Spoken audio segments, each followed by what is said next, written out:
성경 말씀을 봉독하겠습니다. 로마서 11장 25절에서 36절 말씀, 신약 성경의 255쪽에 있는 말씀입니다. 말씀을 봉독하겠습니다. 형제들아, 너희가 스스로 지혜 있다 하면서 이 신비를 너희가 모르기를 내가 원하지 아니하노니, 이 신비는 이방인의 충만한 수가 들어오기까지 이스라엘의 더러는 우둔하게 된 것이라. 그리하여 온 이스라엘이 구원을 받으리라.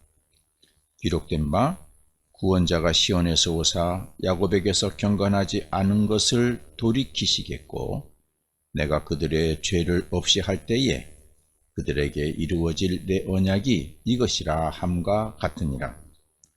복음으로 하면 그들이 너희로 말미암아 원수된 자요, 택하심으로 하면 조상들로 말미암아 사랑을 입은 자라. 하나님의 은사와 부르심에는 후회하심이 없느니라. 너희가 전에는 하나님께 순종하지 아니하더니 이스라엘이 순종하지 아니하므로 이제 긍휼을 입었는지라. 이와 같이 이 사람이 순종하지 아니하니 이는 너희에게 베푸시는 긍휼로 이제 그들도 긍휼을 얻게 하려 하심이라. 하나님이 모든 사람을 순종하지 아니하는 가운데 가두어 두심은 모든 사람에게 긍휼을 베풀려 하심이로다. 깊도다. 하나님의 지혜와 지식의 풍성하며 그의 판단은 헤아리지 못할 것이며 그의 길은 찾지 못할 것이로다. 누가 주의 마음을 알았느냐? 누가 그의 모사가 되었느냐? 누가 주께 먼저 드려서 갚으심을 받겠느냐? 이는 만물이 주에게서 나오고 주로 말미암고 주에게로 돌아갑니다. 그에게 영광이 세세에 있을지어다. 아멘. 오늘 봉독한 말씀을 중심으로 해서 하나님께서 불순종하는 자를 구원하시는 방법이라는 제목으로 말씀을 증거하면서 하나님께서 주시는 은혜를 나누려고 합니다. 바울은 본문 초기에서 하나님께서 불순종하는 자를 구원하시는 방법은 참으로 신비스러운 것이다, 이렇게 말씀했습니다. 하나님께서는 이 신비스러운 방법으로 원래 하나님에게 불순종했던 사람들, 우리 성경에서 이방인이라고 말하죠. 그 이방인도 충만한 수를 구원하시고, 그리고 하나님에게 택함을 받은 이스라엘 민족, 그들이 우둔해서 하나님 복음에 불순종했던 이스라엘도 하나님께서 구원받게 하신다. 그런 내용이 이제 하나님께서 이 불순종하는 자들을 구원하시는데 신비스러운 방법으로 그들을 다 구원하신다, 이렇게 말씀하고 있습니다. 이 내용을 우리 25절, 26절에서 먼저 말씀하고 있습니다. 제가 한번 읽어보겠습니다. 형제들아, 너희가 스스로 지혜 있다 하면서 이 신비를 너희가 모르기를 내가 원하지 아니하노니, 이 신비는 이방인의 충만한 수가 들어오기까지, 그러니까 이방인의 충만한 수가 구원받는다는 말씀이겠죠. 이방인의 충만한 수가 들어오기까지 이스라엘의 도로는 우둔하게 된 것이라.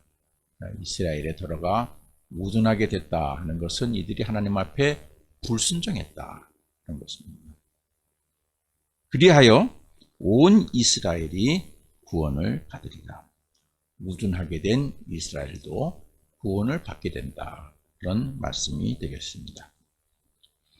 이 말씀에 담겨진 중요한 핵심은 구원입니다.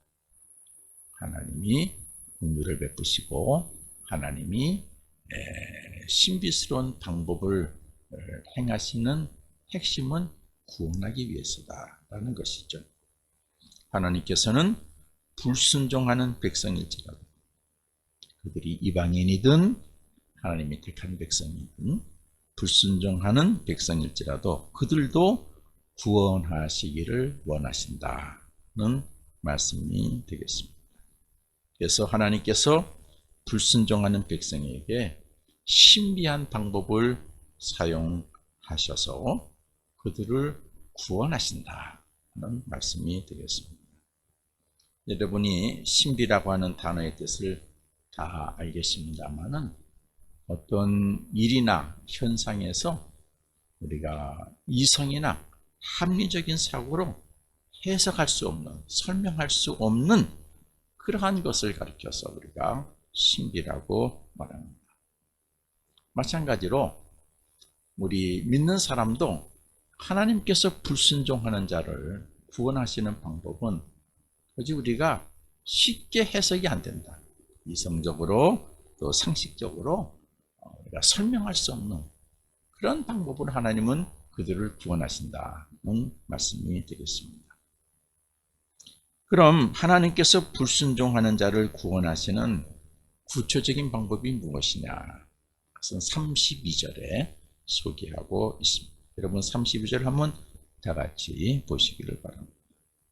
하나님이 모든 사람을, 여기서 모든 사람은 하나님 앞에 불순종하는 사람들, 구원받지 못한 사람들, 모든 사람을 순종하지 아니하는 가운데 가두어 두심은 모든 사람에게 긍휼을 베풀려 하심이로다 하는 말씀입니다. 여기서 핵심적인 단어는 가두어 두심입니다. 하나님께서 불순종하는 자를 구원하시는 방법은 가두어 두신다 하는 얘기죠. 불순종하는 백성들을 조금 더 설명하면은 바로 심판하지 아니하시고 바로 징계해서 직결 심판하지 아니하시고 어떻게 순종하지 아니하는 가운데 좀 가두어 두신다. 순종하지 아니하면은 그래 너 불순종하는 세계에 있어라 하고 가두어 두신다는 것이죠. 바울은 하나님이 이렇게 사용하시는 방법을 32절에서 뭐라 그랬습니까? 긍휼을 베풀어 주시는 것이다. 긍휼을 베풀어 주시는 것이다. 우리가 오늘 본문의 말씀의 이해를 돕기 위해서 우리 사회에 있는 구체적인 예를 하나 든다면은 우리 죄를 지은 사람을 가두어 놓는 데가 어디입니까? 우리 감옥이죠. 근데 감옥을 여러분 둘로 구분을 합니다. 하나는 교도소죠. 교도소는 뭡니까? 형이 확정돼서 당신은 이렇게 잘못했으니까 5년 동안 징역을 살아야 됩니다. 감옥에 있어야 됩니다. 그 사람을 가두어 놓는 것이 형을 집행하기 위해서 가두어 놓는 것을 우리가 교도소라고 얘기합니다. 거기에 있는 죄인을 가리켜서 기결수라 그러죠. 죄가 결정이 됐다. 심판이 끝났다. 그래서 기결수라고 얘기합니다. 근데 감옥이 또 하나가 있어요. 뭐가 있습니까? 구치소가 있어요. 구치소. 분명히 이 사람은 죄가 있는 것 같은데 재판이 확정되지 않았어요. 지금 재판하는 과정 속에 있어요. 형사적으로 피의자예요. 남에게 피해를 준 사람이에요. 그래서 그런 사람을 가두놓는 것을 가리켜서 구치소라 그럽니다. 이곳에 있는 사람들을 미결수라 그래요. 미결수. 그래서 이곳에 있는 구치소에 있는 미결수들은 피해자와 합의를 좀 잘하면은 형을 징역 살 것이 집행유예도 될 수 있고 또 어떤 것은 법적으로 잘 설명하면은 무죄도 선고받을 수 있어요. 그래서 그런 사람을 가리켜서 미결수라고 그럽니다. 그런 사람이 있는 감옥을 구치소라고 그래요. 그래서 이 교도소하고 구치소는 다른 개념이에요. 그걸 우리가 알고 있죠. 자, 이것을 우리 오늘 말씀에 비유한다 그러면은 하나님께서 하나님에게 불순종하는 백성들을 직결 재판에서 죄를 확정해서 벌을 내리지 아니하시고 어디다 가둬두세요? 구치소에 미결수로 가두어 두신다는 것이죠. 우리 신앙적으로 말하면 영적 구치소에 가둬두시는 거예요. 그래서 재판을 보류하시고 피의자이신 하나님과 합의를 볼 때까지 기다려 주시는 것이에요. 바울은 하나님께서 심판을 보류하시고 기다려 주시는 것을 하나님의 긍휼하심이다, 이렇게 오늘 본문에서 말씀하고 있습니다. 왜 하나님께서 심판을 보류하시고 기다려 주시는지, 하나님이 왜 긍휼을 베풀어 주시는가, 그 목적이 무엇입니까? 그들을 구원하시기 위한 거예요. 합의해서 화해해가지고 구원하시기 위한 거예요. 그래서 하나님께서 직결 심판하지 않고 불순종하고 있는 백성을 어디에 가두어 두십니까? 영적인 구치소에 가두어 두시는 거예요. 두시는 거예요. 그래서 가능하면 그들이 모두가 다 하나님과 화해해가지고 그래서 구원받게 해 주시는 것이죠. 그러면 모두가 다 그럴까? 여러분, 성경을 보면은 모두가 다 그렇지 않다 그랬습니다. 하나님께서도 순종하지 아니하는 가운데에 가두어 두시는 이 영적 구치소에 두지 아니하고 직결 심판에서 죄를 확정해서 벌을 내리시는 경우도 있어요. 제가 성경 두 곳의 말씀을 읽어보겠습니다. 먼저 신약과 구약의 말씀입니다. 마태복음 12장 31절 32절에 보면은 예수님께서 이렇게 말씀하셨습니다. 그러므로 내가 너희에게 이르노니 사람에 대한 모든 죄와 모독은 사심을 얻을 수 있대. 이런 것들은 구치소에 가두는 거예요.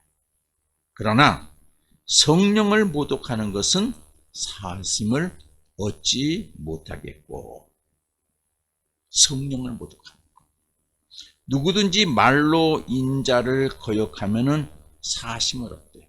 그러니까 내가 너희들에게 이렇게 하라 그랬는데 불순종한 것, 그건 좀 기다려 주지 마라.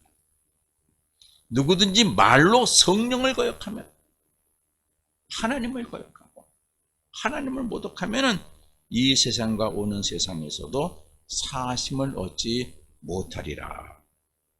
예수님의 말씀.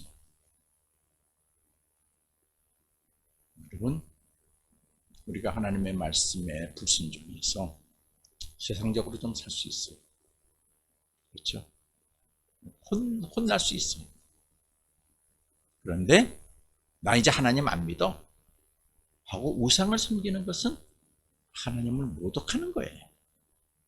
그래서 사심을 얻지 못해요. 구약에도 같은 내용의 말씀이 있습니다. 출애굽기 32장 31절 이하에 보면은 하나님께서 모세를 통해서 하신 말씀이에요. 제가 읽어볼게요. 그러므로 내가 너희에게 이르노니 사람에 대한 모든 죄와 모독은 사심을 얻되. 똑같은 말씀이죠. 마태복음하고. 성령을 모독하는 것은 사심을 얻지 못하겠고. 그랬어요. 누구든지 말로 성령을 거역하면 이 세상과 오는 세상에서도 사심을 얻지 못하리라. 똑같은 말씀이에요. 똑같은 말씀. 그리고 모세가 이 말씀을 하기 전에 실천한 것이 있어요. 성경에 보면은 우리 여러분들이 다 아실 거예요. 모세가 하나님에게 계명을 받으러 시내산에 올라갔었죠. 40일이 걸렸죠. 백성들이 기다리다 못해가지고 뭐 했습니까? 우상을 만들었어요. 하나님이 그렇게 노력하셔서 이스라엘 민족을 애굽에서 탈출시켜줬는데 아론과 그 땅의 백성들이 뭐라 그랬어요? 모세를 기다리지 못하고 하는 얘기가 우상을 만들어 놓고 이 우상이 우리를 애굽에서 인도해냈다. 이 우상에게 절하라 그랬어요.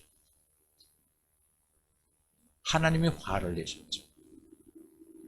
하나님의 종 모세에게 빨리 내려가라 그랬어요. 모세가 내려와서 뭐라고 말합니까? 성경에 보면 이렇게 얘기하고 있어요. 이에 모세가 진문에 서서 이르되 누구든지 여호와의 편에 있는 자는 내게로 나오라 하매 레위 자손이 다 모여 그에게로 가는지라. 모세가 그들에게 이르되 이스라엘의 하나님 여호와께서 이렇게 말씀하시기를 너희는 각각 허리에 칼을 차고 진 이문에서 저 문까지 왕래하며 각 사람이 그 형제를, 각 사람이 자기의 친구를, 각 사람이 자기의 이웃을 죽이라 하셨느니라. 직접 심판하라 그랬어요. 레위 자손이 모세의 말대로 행하며 이날에 백성 중에 3,000명가량의 죽임을 당하니라. 모세가 이르되 각 사람이 자기의 아들과 자기의 형제를 쳤으니 오늘 하나님께 헌신하게 되었느니라. 그가 오늘 너희에게 복을 내리시리라. 이런 말씀이 있습니다. 하나님이 불순종하는 백성들을 참고 기다리시며 긍휼을 베푸셔서 순종하지 아니하는 그 세계에 가두어 두시지만은 영적 구치소가 있지만 구치소로 보내지 아니하시고 즉결해서 심판하시는 경우가 있는데 그건 무엇입니까? 성령을, 하나님을 모독하는 거예요. 여러분, 입을 조심하시기를 바랍니다. 성령을 모독하는 것에는 무엇이 있을까요? 하나님의 영이시죠. 그렇죠? 말씀은 하나님이시죠. 말씀을 모독하는 것, 말씀을 거역하고 지키지 않는 것과 말씀을 모독하는 것하고는 차원이 다릅니다. 교회는 그리스도의 몸이죠. 그리스도는 무엇입니까? 성자 하나님이세요. 여러분, 교회를 모독하지 마세요. 교회를 들어서 입을 함부로 벌려서 얘기해서는 안 됩니다. 그러니까 하나님의 말씀에 우리가 불순종하고 우리가 세상 일 때문에 하나님의 말씀을 지키지 못하고 하나님이 이거 하라 직임을 맡겨주셨는데 충성하지 못하고 우리 잘못하는 일이 많이 있어요. 하나님께서는 그럴 때 우리를 즉석에서 심판하지 아니하시고 어떻게 하신다고요? 순종하지 아니하는 가운데 가두어 두신다. 그래, 너 순종하지 않았지? 너 구치소에 좀 있어라. 그런다는 말씀이죠. 그러나 하나님을 거스려, 성령을 거스려, 성자 하나님 예수 그리스도를 거스려 모독하는 잘못은 불순종하는 백성을 가두는 영적 구치소에 가두지 아니하시고 바로 심판하신다. 구약에서 말씀이고 예수님께서도 친히 말씀하셨습니다. 그러면 하나님께서 불순종하는 백성을 심판하지 아니하시고 순종하지 아니하는 가운데 가두는 영적 구치소에 가두어 두시는 이유는 무엇일까요?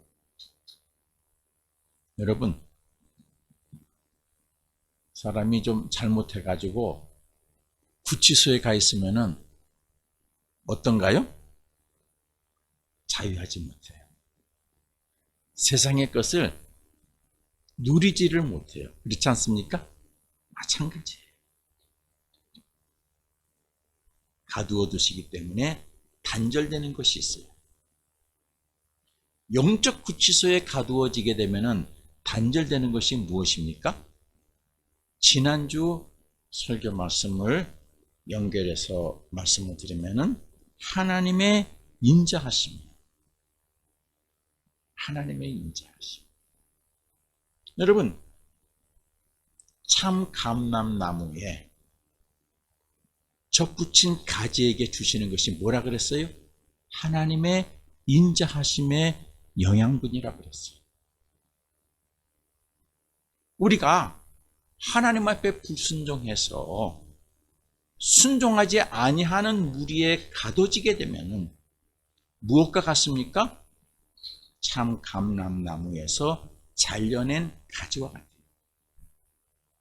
그러면은 잘려낸 가지에게는 무엇이 공급이 안 됩니까? 하나님의 인자하심이라고 하는 영양분이 공급이 안 돼요. 다시 말씀드려서 불순종하는 자들이 갇혀 있는 영적 구치소에는 무엇이 없느냐? 하나님의 인자하심이 없다는 것이죠. 그것을 공급받지 못하는 거예요. 그러면은 제가 지난주 설교에서 하나님의 인자하심이 구체적으로 무엇이냐? 시편 136편을 통해서 말씀드렸죠. 우리를 어려움에서 건져내 주시고, 우리를 인도해 주시고, 때로는 땅을 기업으로 주시고, 우리의 모든 필요를 채워주시는 이 모든 것들은 다 하나님의 인자하심에 속해 있다고 그랬어요. 그러므로 영적 구치소에 있으면 이것이 공급이 안 된다는 것이죠. 내가 아무리 노력해도 구원함을 받지 못하고, 내가 아무리 수고해도 인도함을 받지 못하고, 하나님이 내게 맡겨주신 땅의 기업을 거두어 가시고, 내게 베푸셨던 그 모든 은혜가 스톱이 되는 것이죠. 그때부터 우리에게는 뭐가 와요? 고통이 오고 환난 속에 있을 수밖에 없는 것이죠. 미련한 사람은 자신이 영적 구치소에 오게 된 원인을 어디에서 찾습니까? 세상에서 찾습니다. 다른 사람에게서 찾습니다. 자신은 잘못이 없는데 저 사람 때문에, 남편 때문에, 아내 때문에, 자식 때문에, 나를 속인 저 사람 때문에 내가 이렇게 됐다라고. 그래서 다른 곳에서 원인을 찾습니다. 생각해 보세요. 여러분, 가장 미련한 사람이 자기에게 찾아온 이 어려움을 다른 사람에게서 찾는 사람. 제가 가끔 여러분에게 설교를 통해서 말씀을 드립니다마는, 다른 사람에게서 원인을 찾는 사람은 내 문제가, 그 문제가 해결되려면 누가 해결해야 돼요? 다른 사람이 해결이 돼야 돼요. 그렇죠? 다른 사람이 해결되지 않는 이상에는 내 문제가 해결될 수 있어요? 없어요? 해결될 수 없어요. 그렇죠? 해결될 수 없어요. 그게 가장 미련한 사람이에요. 세상과 남을 탓하며 자신의 논리를 주장해봤자 외부의 것이 변화되지 않으면 내 문제는 해결이 되지 않아요. 계속해서 영적 구치소에 있게 돼요. 자유는 제한될 수밖에 없습니다. 하나님의 인자하심이라고는 영양분을 공급받지 못하는 것은 계속되는 것이죠. 그러나 지혜 있는 사람은 자신이 이 영적 구치소에 오게 된 원인을 어디에서 찾습니까? 자기에게서 찾아요. 자기에게서. 나와 다른 사람 관계에서, 나와 세상에서, 나와 하나님 앞에서 찾아요. 그리고 근원적인 것, 하나님과 화해하려고 노력합니다. 이 어려움이 저 사람 때문에 온 것이 아니라 하나님이 인자하심이라고 하는 영양분을 공급을 끊었기 때문에, 내가 참 감람나무 가지에서 잘렸기 때문에 이 고통이 온 것이라고 고백하게 되는 것이죠. 그래서 회개하고 새로운 다짐을 하고 하나님 말씀에 다시 순종하는 삶을 살겠다고 결단하죠. 그럼 하나님께서 어떻게 해주세요? 또 한 번 속아주듯이 긍휼을 베풀어 주셔서 우리를 다시 가지에 접붙여 주신다. 이게 지난주 말씀이죠. 나에게서 문제를 찾는 사람은 내가 바꾸죠. 그럼 해결의 기회가 옵니까 안 옵니까? 오게 되어져 있어요. 저 사람이 나를 속여서 내가 이렇게 손해봤다. 저 사람한테 문제를 찾으면 속인 놈이에요. 저 사람이 바꾸지 않으면 나는 해결이 안 돼요. 그런데 나한테도 문제를 찾아보세요. 여러분, 속이는 사람도 나쁘지만 속임을 당하는 사람도 나빠요. 그렇죠? 왜 속임을 당했어요? 욕심 때문에. 욕심 때문에 속임을 당한 거예요. 철저하게 따져보지 않은 거예요. 들은 얘기만 믿은 거예요. 사실을 확인하지 않았어요. 그렇죠? 말 자체를 믿은 거예요. 팩트를 확인하지 않았어요. 책임이 나에게 있어요. 책임이 나에게 있어요. 그 다음부터는 어떻게 해요? 모든 일은 팩트를 확인하고 말로만 듣지 않고 사실을 확인하고 욕심 갖지 않고 일하게 되면은 속임을 당하지 않습니다. 더욱이 우리는 하나님과 나 사이에서 바른 믿음의 삶이 있는지를 늘 점검해야 되는 줄로 압니다. 그래서 하나님과 나 사이의 관계에서 깨닫고 회개하고 새롭게 다짐을 하는 것이죠. 이렇게 되기를 원하시는 것이 하나님이 불순종한 백성을 순종하지 아니하는 곳에 가두어 두시는, 영적 구치소에 가두어 두시는 목적이죠. 그렇죠? 이게 긍휼이에요. 하나님의 긍휼이에요.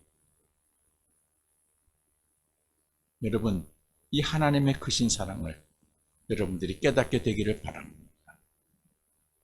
여러분의 인생에 어려움이 찾아왔을 때 내가 열심히 기도한다고 하지만 안 될 때 한번 점검해 보세요. 내가 혹시 내 뜻대로 하나님 믿음 생활하는지, 하나님 말씀 중심으로 믿음 생활하는지. 제가 설교 제목을 정해놓고 지금 성경 말씀이 이제 기회가 되면 하려고 하는 말씀 주제가 하나 있는데, 여러분 한번 같이 고민해 보시면서 정리해 보세요. 믿음을 위해서, 내 믿음을 위해서 하는 행위와 믿음을 행하는 것과 어떤 차이점이 있는지 한번 고민해 보세요. 믿음을 위한 행위, 내가 믿음을 위해서 하는 행위와 믿음을 행하는 것과는 전혀 다릅니다. 하나님은 믿음을 행하기를 원하세요. 여러분의 나 자신의 믿음을 위해서 하는 행위, 그거는 믿음을 행하는 것과 좀 다른 거예요. 결이 조금 달라요. 한번 고민해 보시기를 바랍니다. 하나님께서는 불순종한 가운데 당신의 백성을 사랑하셔서 불순종하는 자를 직접 심판하지 아니하시고 이 영적 구치소에 가두어 두시는 목적, 돌아오기를 위해서. 그래서 그들도 구원하시기를 위해서 그렇게 하십니다. 우리 성경의 구약에 이런 경우를 위해서 하나님이 모세를 통해서 말씀하신 것이 있어요. 신명기 30장 9절에서 10절의 말씀입니다. 제가 한번 읽어볼게요. 네가 내 하나님 여호와의 말씀을 청종하여 이 율법책에 기록된 그의 명령과 규례를 지키고 내 마음을 다하며 뜻을 다하여 여호와 내 하나님께 그 다음 단어가 재밌어요. 돌아오면. 그러니까 전에는 안 지켰다는 얘기죠. 불순종했다는 얘기죠. 돌아오면 내 하나님 여호와께서 내 손으로 하는 모든 일과 내 몸의 소생과 내 가축의 새끼와 내 토지 소산을 많게 하시고 내게 복을 주시니 본 여호와께서 내 조상들을 기뻐하신 것과 같이 너를 다시 기뻐하사 내게 복을 주시리라 말씀하셨어요. 돌아오면 기다리십니다. 그러니까 돌아올 재상은 어디에 지금 갇혀 있어요? 순종하지 아니하는 그곳에 가두어 놓으시고 돌아오면은 내가 해주겠다. 그러니까 지금 이 사람들은 돌아오지 않았으니까 이것이 제한되어 있는 것이죠. 손으로 하는 모든 일, 내 몸의 소생, 내 가축의 새끼, 토지 소산을 많게 해주신 하나님의 복이 제한되어 있는 것이죠. 돌아오면 내가 회복시켜 주겠다. 여러분들이 다 잘 알고 있는 누가복음 15장에 있는 탕자의 비유, 돌아온 아들의 비유가 이 말씀이 있죠. 작은 아들이 아버지 죽으면 내게 줄 거 유산 주세요 가지고 세상에 나갔죠. 해봤지만은 어떻게 해요? 다 탕진했습니다. 생존의 위협을 받고 돼지 쥐염 열매 먹으면서 생명을 이어갔어요. 고민하죠. 돌아갈까 말까. 결국 결단해서 돌아오죠. 혼날 줄 알았는데 아버지는 그를 품에 안아주시고 잔치를 벌여주시고 손에 가락지를 끼워주시고 채색 옷을 입고 신발을 신겨주시죠. 뭐예요? 아들의 신분을 다시 회복시켜 주신 거예요.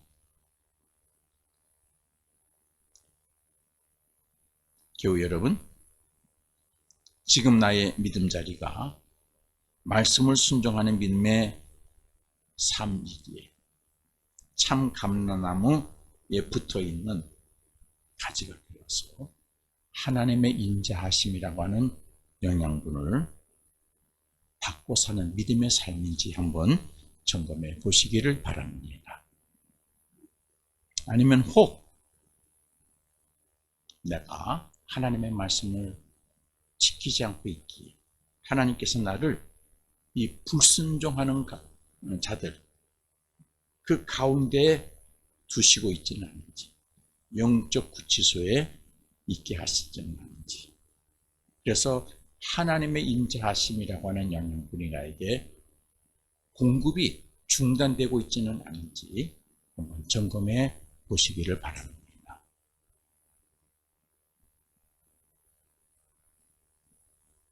우리 교회와 여러분의 삶은 언제나 말씀에 순종하는 믿음의 자리가 되어서 참 감람나무에 붙어 있어서 하나님의 인자하심이라고 하는 영양분을 받는 믿음의 삶이 되기를 기원합니다.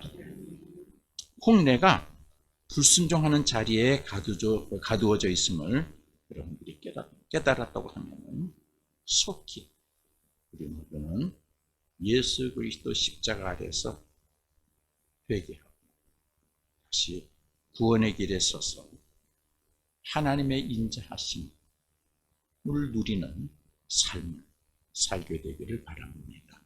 기도하겠습니다.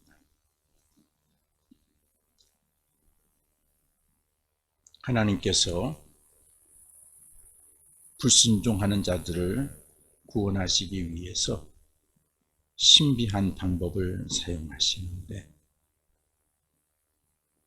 그들을 바로 심판하지 아니하시고 순종하지 아니하는 자리에 가두어 두셔서 그들이 깨닫고 다시 돌아올 수 있도록 긍휼을 베풀어 주시는 하나님의 크신 은혜를 감사드립니다.